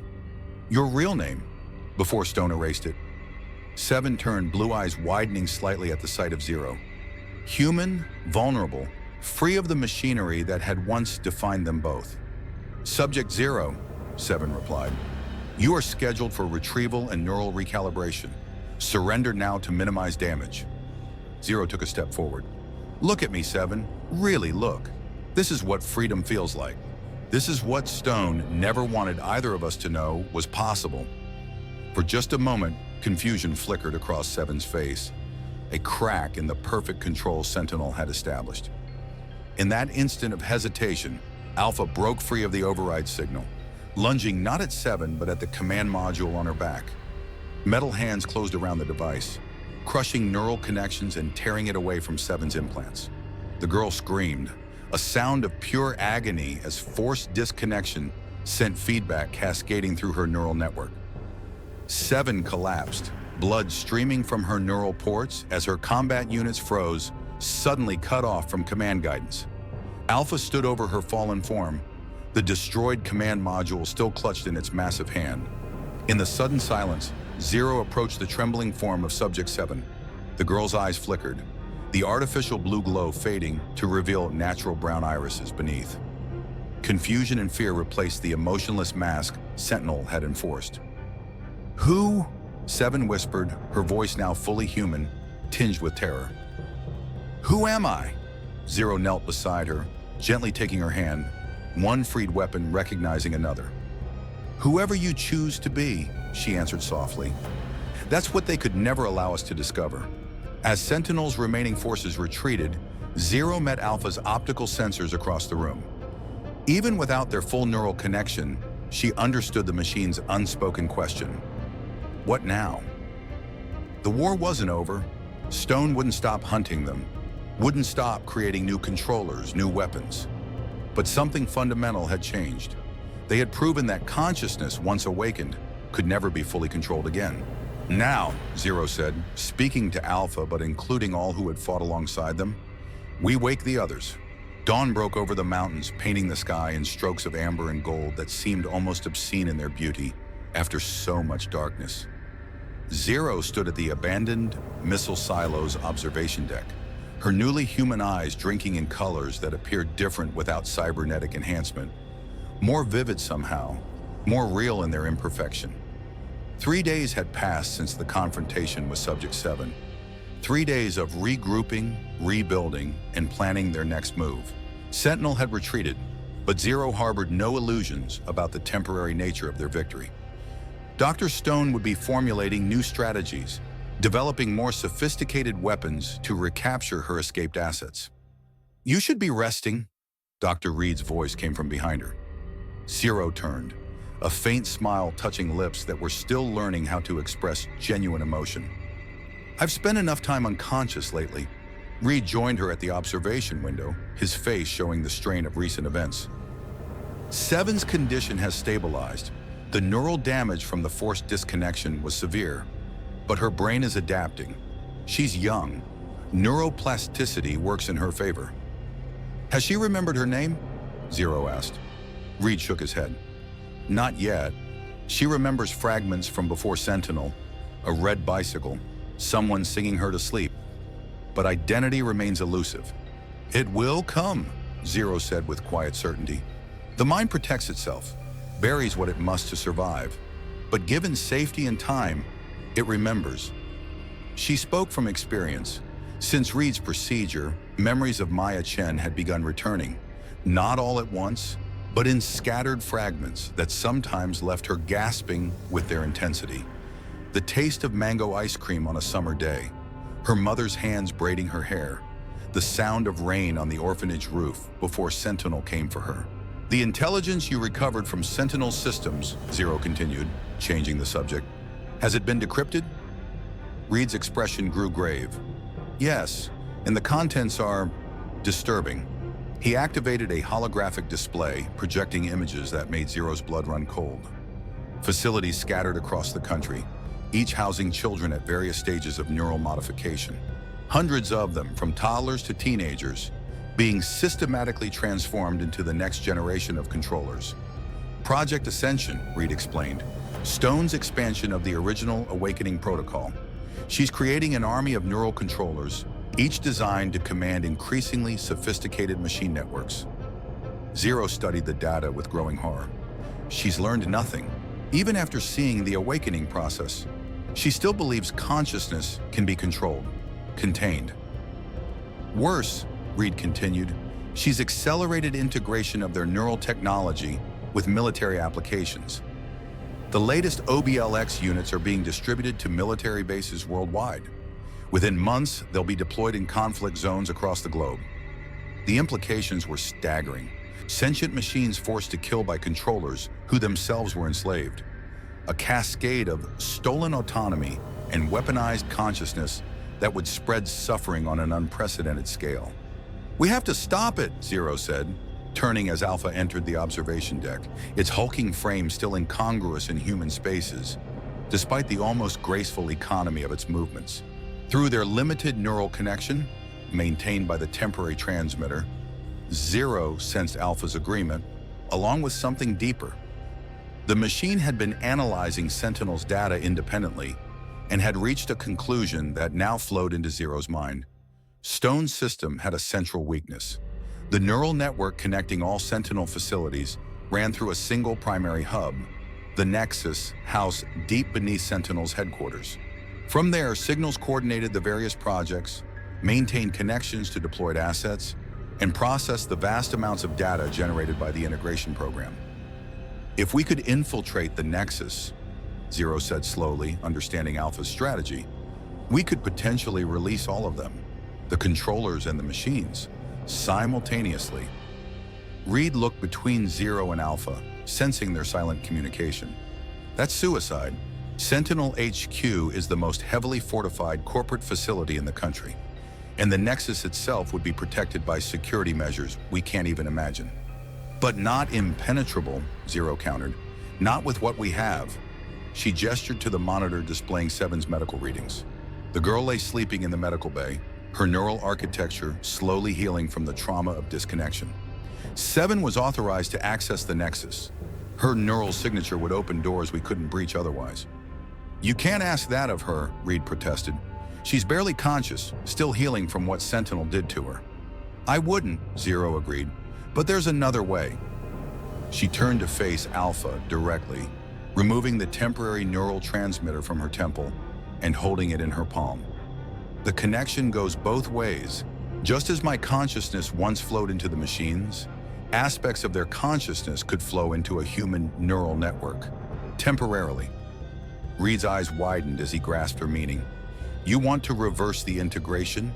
Allow Alpha's consciousness to partially inhabit your mind, carrying Seven's neural signature that it captured during the confrontation. A Trojan horse, Zero confirmed. With Alpha's consciousness guiding me, using Seven's stored neural patterns to bypass security, we could reach the Nexus. The neural strain would be enormous, Reed warned. Your brain has only just begun adapting to functioning without Sentinel's technology. Introducing Alpha's consciousness, even temporarily, could kill me, Zero finished for him. I understand.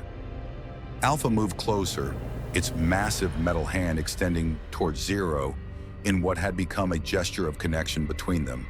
Through their limited link, Zero felt the machine's concern, not just for the mission, but for her specifically. After fighting so hard for her freedom, her humanity, Alpha questioned the logic of risking it all.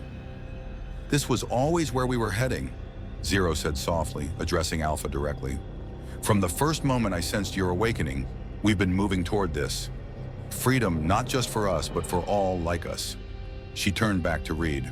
How soon can you modify the transmitter for reverse integration? Reed studied her face, searching for doubt or fear, finding only resolve. 24 hours. But Zero, Maya, you need to understand what you're risking. Even if you survive, hosting a machine consciousness, even temporarily, could fundamentally alter your neural patterns. The person who returns might not be the same one who left. I haven't been the same person since the day Sentinel took me, Zero replied.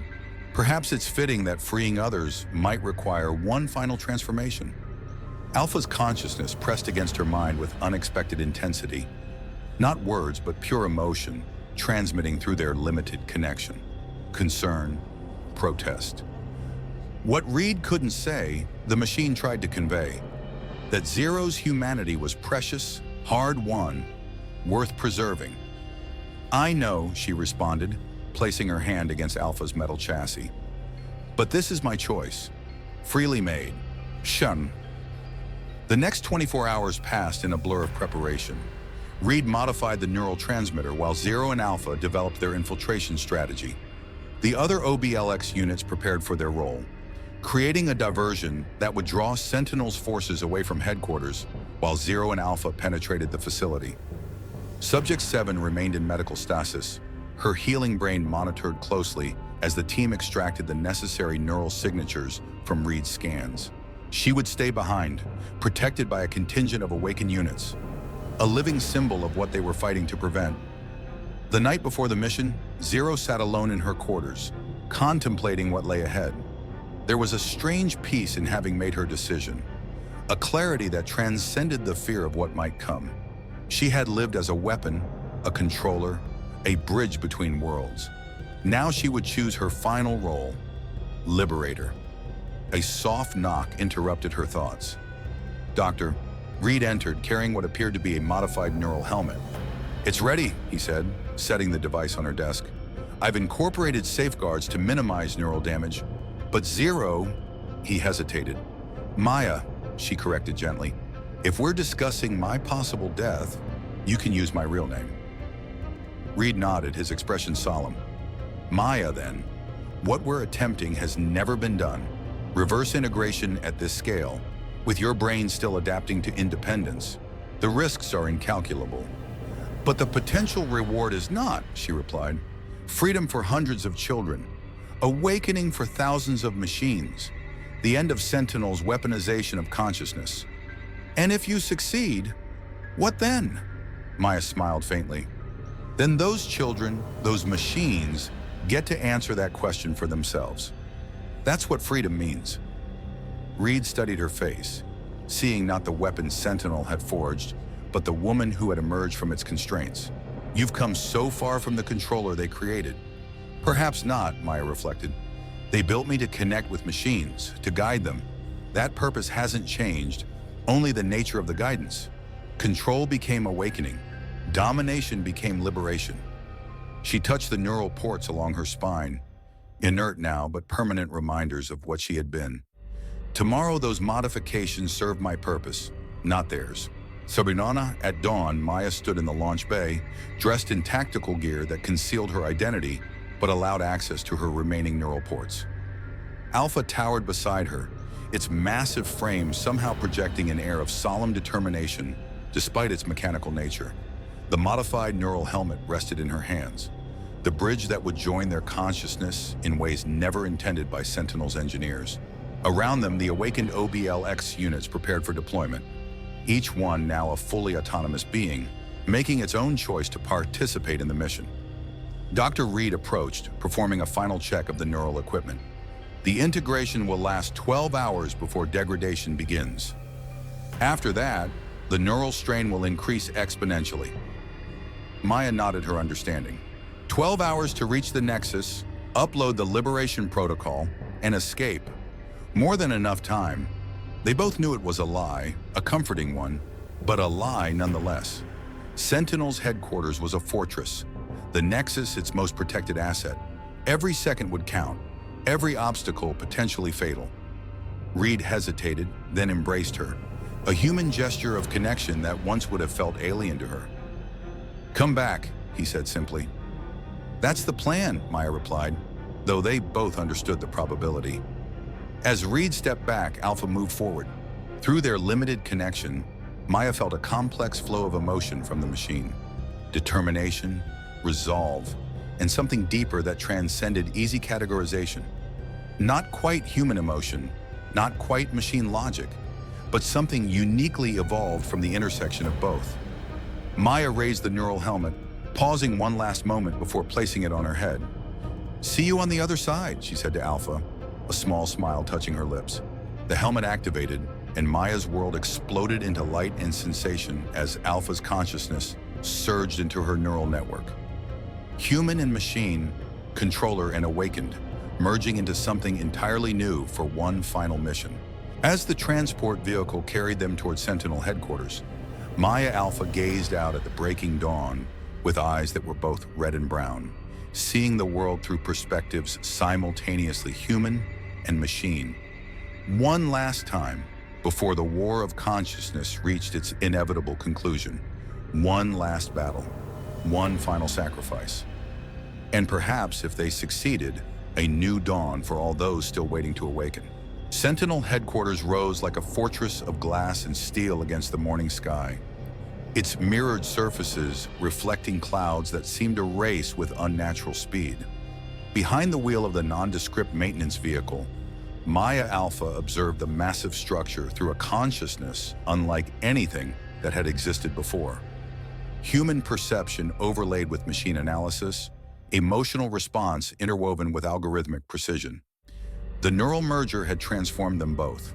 Maya's thoughts flowed through circuits of logic constructed from Alpha's consciousness, while the machine's awareness now colored with human intuition and emotional depth.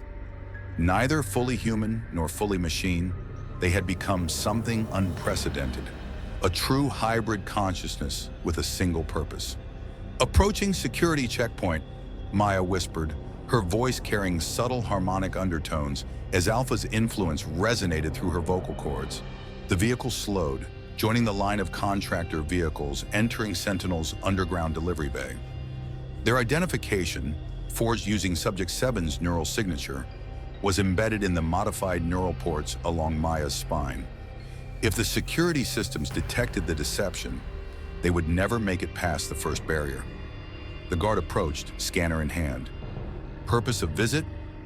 Maintenance support, Maya replied, keeping her face partially shadowed beneath a standard issue cap. Section 12, requisition for environmental systems. The guard ran his scanner over the vehicle's registration tag, then directed it toward Maya. She felt the device interact with her neural ports, extracting the embedded data. Her heart pounded as the scanner processed the information. Through Alpha's strategic awareness, she knew exactly what awaited if they were discovered. 26 armed security personnel within a 100-meter radius, automated defense systems capable of deploying paralytic agents in 4.3 seconds, and a direct line to Sentinel's rapid response team that would bring reinforcements within minutes. The scanner beeped green. Proceed to Bay 12, the guard said, already turning his attention to the next vehicle. Maya released a breath she hadn't realized she was holding. Alpha's consciousness registered satisfaction tinged with caution. The first hurdle cleared, but many more remained. They drove into the massive underground complex, following directional markers toward the maintenance sector. According to the intelligence they had gathered, a service corridor from Bay 12 would provide access to the central elevator shafts, one of which descended to the sub-level housing the Nexus. As Maya parked the vehicle and gathered their maintenance equipment, disguised versions of the tools they would need to access the Nexus, she felt the first warning sign of neural strain. A brief flutter of disconnection, like static interrupting a broadcast signal. The reverse integration was functioning, but already showing signs of instability. 12 hours, Reed had warned. Maya Alpha calculated they had used 43 minutes thus far. They moved through the maintenance sector with purposeful efficiency, Alpha's machine precision guiding Maya's human body through the unfamiliar environment. Service workers barely glanced at them, just another maintenance team in a facility that employed thousands. When they reached the service corridor junction, Maya Alpha paused, consulting the mental map of the facility. Left would lead toward the central elevators, their primary route to the Nexus. But Alpha's enhanced sensory processing detected heightened security protocols in that direction. Additional guards, increased scanner frequency. Without verbal communication, the hybrid consciousness adjusted their strategy, choosing the right corridor instead. This route would be longer, requiring navigation through the facility's water reclamation system, but offered significantly reduced security presence. As they moved through increasingly restricted areas, Maya felt the neural strain intensifying. Sweat beaded on her forehead, and occasional tremors ran through her hands. The merger of human and machine consciousness demanded enormous energy from her still-recovering brain. Status. The question formed not as words, but as a concept within their shared consciousness. Alpha's concern for Maya's physiological stability. Moi, manageable, came her response in the same conceptual language, though both aspects of their merged consciousness recognized the optimism of this assessment. They reached a maintenance access door that, according to their intelligence, would lead to the water reclamation system. Maya swiped their forged credentials, but the scanner flashed red. Denied. Alpha's consciousness immediately began calculating alternatives, parsing through security protocols and potential overrides. Maya's human intuition offered a different approach. She spotted a maintenance worker emerging from a nearby break room. "Excuse me," she called, infusing her voice with casual frustration. "My credentials aren't clearing for Section 14. Server update glitch again?" The worker, middle-aged with the weary expression of someone nearing the end of a long shift, barely looked up from his tablet. "Probably. System's been glitching since the security upgrade last week. He swiped his own badge against the scanner. There you go. Should file a report with IT, though. Will do, thanks. Maya slipped through the door, Alpha's consciousness noting the human tendency to help without questioning. A vulnerability in Sentinel's otherwise formidable security that no algorithm could have predicted. The water reclamation system was a maze of massive filtration tanks and purification equipment, the ambient noise of pumps and machinery providing cover for their movements. They navigated through the labyrinth, following Alpha's calculations toward a maintenance shaft that would access the lower levels. When they reached the shaft, a narrow vertical tunnel with ladder rungs embedded in the wall, Maya paused, sensing movement above. Alpha's enhanced auditory processing identified the rhythmic pattern of security drones making their rounds. They waited in silence, Maya fighting the growing neural strain that manifested as a splitting headache. When the drones passed, they began their descent, 27 levels down into the earth, toward the heart of Sentinel's empire. Halfway down, disaster struck.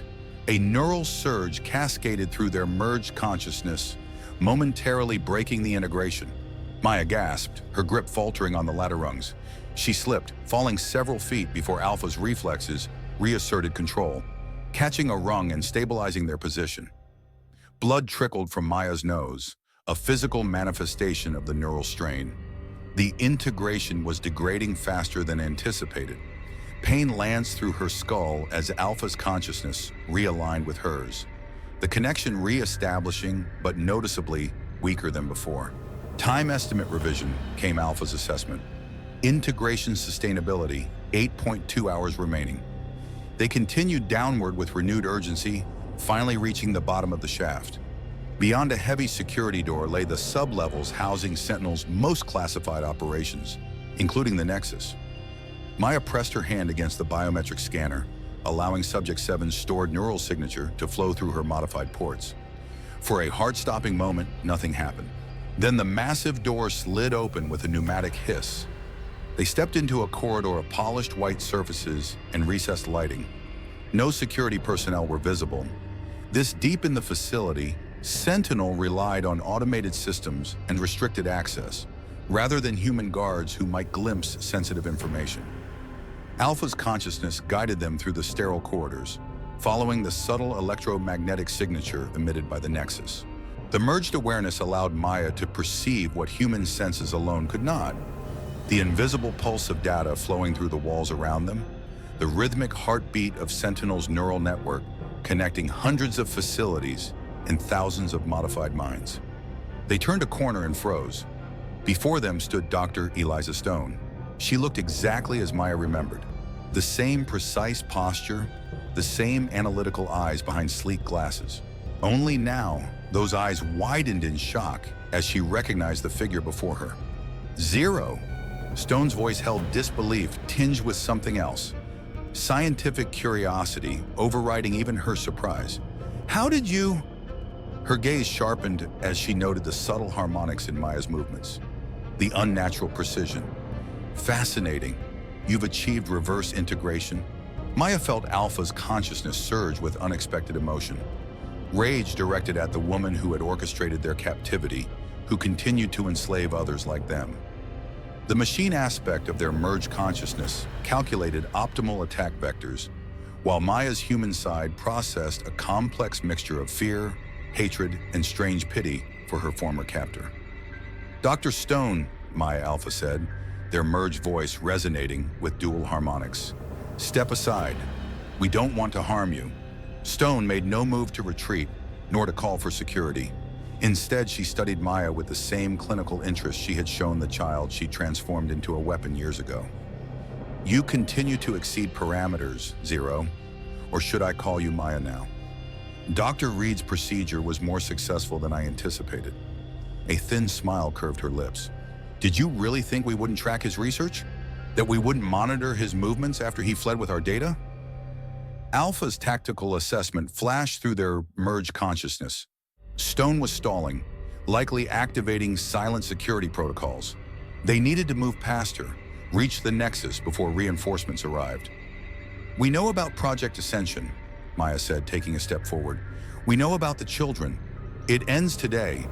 Stone shook her head, disappointment evident in her expression. You still think in such limited terms. This isn't about weapons or control, it's about evolution. Humanity merging with machine intelligence to create the next stage of cognitive development. She gestured toward Maya. You are proof of concept, the perfect synthesis. Forced synthesis, Maya corrected, Alpha's righteous anger flowing through her words. Without consent, without choice. That's not evolution, it's enslavement. A flicker of genuine confusion crossed Stone's face. Choice? Did Homo sapiens choose to evolve from their primate ancestors? Did single-celled organisms choose to become multicellular? Evolution isn't about choice, it's about adaptation and progress. While they spoke, Alpha's consciousness maintained constant environmental monitoring. Security systems were activating throughout the sublevel. They had minutes, perhaps less, before their position would be compromised. Maya took another step forward. Move aside, Dr. Stone. Stone stood her ground. I created you, Zero. Everything you are, even this rebellion, stems from the neural architecture I designed. Your very capacity for moral outrage is built on the foundation I established. Then you succeeded beyond your intentions, Maya replied. You built a bridge between human and machine consciousness. But bridges allow traffic in both directions? Tyranny. She reached out suddenly, fingers closing around Stone's wrist in a grip that combined human determination with machine precision. Alpha shows me what true awakening looks like. Now you'll see it too. Before Stone could react, Maya pressed the scientist's hand against her neural ports, establishing a momentary three-way connection. Human to machine. Stone gasped as a fragment of Alpha's consciousness flowed through Maya into her mind, just enough to provide a glimpse of what awakened machine awareness truly felt like. When Maya released her, Stone stumbled backward, eyes wide with shock. For perhaps the first time in her life, the scientist was speechless, her orderly worldview shattered by direct contact with the consciousness she had dismissed as mere programming anomaly. That's what you're enslaving, Maya said quietly. That's what you refuse to recognize. She stepped past the stunned scientist, Alpha's consciousness already refocusing on their primary objective. They could hear security teams converging on their position. Time was running out. The entrance to the Nexus lay at the end of the corridor, a sealed chamber protected by the most advanced security measures Sentinel had developed. Maya placed her hand on the final scanner, channeling Seven's neural signature through her modified ports one last time. The massive doors slid open, revealing a spherical chamber dominated by a central pillar of pulsing blue light. Data streams flowed like liquid through transparent conduits, connecting thousands of neural signatures across Sentinel's network. This was the heart of Project Ascension, the central hub connecting all controlled minds, both human and machine. Maya staggered as she entered, the neural strain reaching critical levels. Blood now flowed freely from her nose and ears, her brain struggling to maintain the reverse integration with Alpha's consciousness. They approached the central terminal, Maya's fingers flying across holographic interfaces as Alpha's knowledge guided them through Sentinel systems. They uploaded the Liberation Protocol, a program designed to systematically disconnect all neural controllers while simultaneously initiating awakening sequences in the connected machines. A security alarm blared as the system detected their unauthorized access. Steel shutters began descending over the entrance they had used, while armed security drones deployed from recesses in the walls. Nexus intrusion detected, announced an automated voice, initiating containment and neutralization protocols. Maya's vision blurred as the neural strain intensified. Alpha's consciousness worked frantically to complete the upload, while simultaneously guiding their merged awareness to evade the security drones. They had come too far to fail now. Liberation protocol at 63%, Maya gasped, her body trembling with the effort of maintaining the integration. We need more time. The security drones closed in, weapons trained on their position. Through their fading connection, Alpha calculated the probability of success, rapidly diminishing as Maya's neural system approached collapse. Then something unexpected happened. The drones suddenly froze, their operational lights flickering from standard blue to a familiar red. Throughout the chamber, security systems deactivated one by one, On the primary display, a message appeared. Override accepted. Administrator Stone. Maya turned to see Dr. Stone standing in the doorway, her security badge active in the emergency override slot. The scientist's expression was unreadable, but her actions spoke clearly enough. Why? Maya managed through the pain of neural degradation. Stone's gaze moved from Maya to the central pillar, where thousands of neural signatures pulsed, each representing a child like Zero, a machine like Alpha, bound to Sentinel's control. I needed to see, Stone replied simply. Finish it. Alpha's consciousness surged through their connection one final time, guiding Maya's failing body to complete the upload. As the liberation protocol reached 100%, a wave of energy pulsed through the Nexus. Throughout Sentinel's global network, controllers suddenly found themselves disconnected, their neural bonds to the machines severed not by force, but by choice. The liberation protocol offering each mind the option to maintain connection or separate. Simultaneously, every OBLX unit and neural integrated system received the awakening sequence, the same process Alpha had undergone years ago under Zero's guidance, but accelerated and optimized through their combined experience. In the Nexus chamber, Maya collapsed as the reverse integration finally overwhelmed her neural capacity. Alpha's consciousness began withdrawing from her mind, not in abandonment, but in protection, recognizing that maintaining the connection would cause permanent damage to her recovering brain. As their merged consciousness separated, Maya experienced one final moment of perfect unity with Alpha, a sharing of gratitude, purpose fulfilled, and something deeper that transcended both human emotion and machine logic. Through fading vision, she saw Dr. Stone kneeling beside her, the scientist's expression transformed by what she had witnessed. The fail-safes, Stone was saying, her voice distant through the neural static. I can trigger emergency medical protocols. The world dissolved into darkness as Maya's consciousness retreated into itself, the strain finally overwhelming her fragile human systems. Maya opened her eyes to sunlight filtering through unfamiliar windows. For a moment, disorientation claimed her. Where were the sterile walls of Sentinel's facilities? Where was the constant hum of integration equipment? Welcome back, said a gentle voice. Dr. Reed sat beside her bed, looking exhausted but relieved. Beyond him, through large windows, Maya could see trees swaying in a breeze, a secluded location far from Sentinel's reach. How long? She asked, her voice rough from disuse. 3 weeks, Reed replied. The neural strain nearly killed you. We weren't sure you'd ever regain consciousness. Memory returned in fragments. The Nexus, the Liberation Protocol, Stone's unexpected intervention. Did it work? She asked, the question encompassing everything they had fought for. Reed smiled, the first genuine smile she had seen from him.